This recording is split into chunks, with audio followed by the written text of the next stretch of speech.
जो लोग नाखून खाने के बड़े शौकीन होते हैं क्योंकि शौक के तौर पे खाते हैं। बहुत सारे लोग देखें, चाहे वो बच्चे होते हैं या बड़े होते हैं, नाखून इतने ज़्यादा खा लेते हैं कि चटें तक दिखने लगती हैं।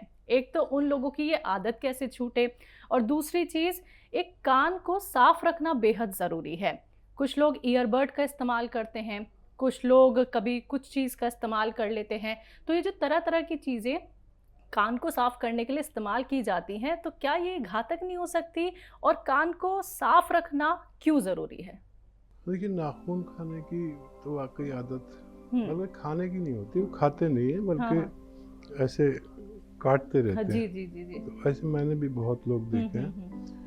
वो बड़ी मुश्किल से वो मैंने अपनी पोती की आदत छुड़ा रहा हूँ। वो उसका इतनी जी, जी। छोटी बच्ची 5 साल की जी। बच्ची ऐसे करती है, तो उसे डरा करके इसमें कीटाणु होते हैं हुँ, हुँ, हुँ, हुँ। और बीमार पड़ जाओगी। और ये भी है कि नाख़ूनों में ही कीटाणु होते हैं, इसलिए हाथ धोने की भी सिफारिश करते हैं कि खाने से पहले हाथ धो लें, कई बार हाथ धोएं।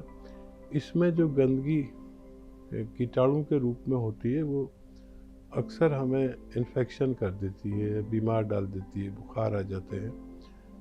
तो ये एक हैबिट हो जाती है और बड़े बड़ों में भी होती है।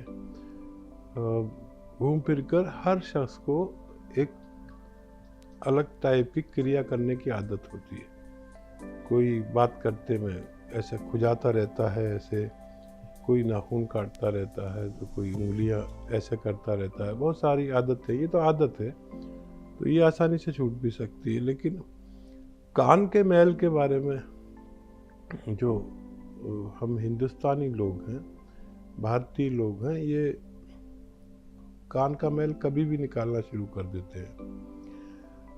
दरअसल इसका तरीका ये है, जो विदेशियों में मैंने देखा कि जब भी वो स्नान करके आते हैं तो सबसे पहले बर्ड से अपना कान ऐसे उस खुजाते हैं।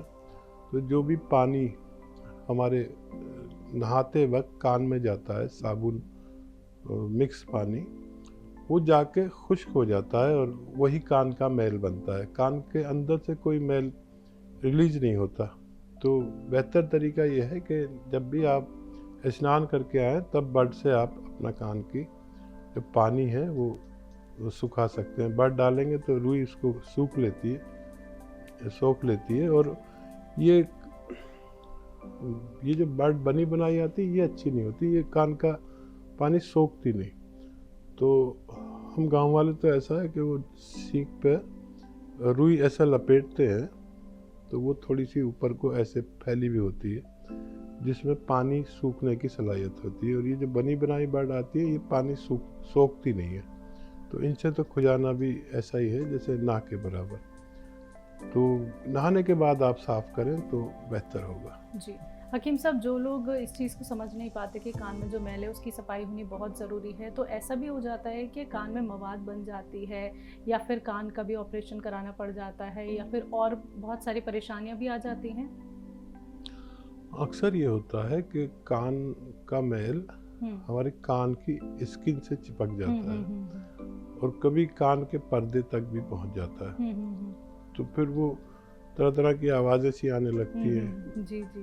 तो तब आदमी सोचता है, अरे मेरे कान में वो है। तो कुछ लोग तेल डाल लेते हैं, एक दो कतरा तेल डाल के और कान ऐसे कर लेते हैं, तो वो वहाँ तक तेल पहुँच जाता है। और फिर रुई लगा लेते हैं यहाँ पर, तो वो खूब नरम हो जाता है जब वो मैल। तो फिर बर्ड से निकालें तो आसानी से निकल जाता है। सलमा, स्वागत है आपका। अस्सलाम वालेकुम हकीम साहब। जी, वालेकुम। हेलो। हाँ, मेरे 2 सवाल हैं। बताएँ। पहला एक सवाल है, नमक, ज़ैतून और चिरगोले का गोंद एक साथ ले सकते हैं क्या पानी में रात में सोते समय? ठीक है। हाँ, और एक सवाल है सर मेरा, मैं यक्सर मंगाई क्या, मैं ले सकती हूँ क्या सर? वो क्या नुकसान किस होती है चीज़ क्या? के लिए यक्सर, मँगवाया है? मैं तकलीफ सीने में हो रही थी, उसके लिए मंगाई हूँ, मैं बात करी हूँ। क्या यक्सर ले सकती हूँ क्या सर? नमक ज़ैतून ही ले सकती हूँ सर? मेरे पास यक्सर है सर। और देखिए, नमक, जैतून और गौंसिया एक साथ ले सकते हैं दिन में 2 वक्त।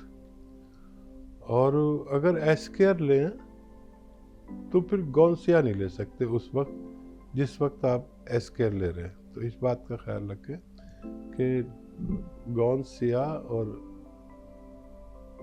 एस केयर कैप्सूल एक साथ लेना मना है।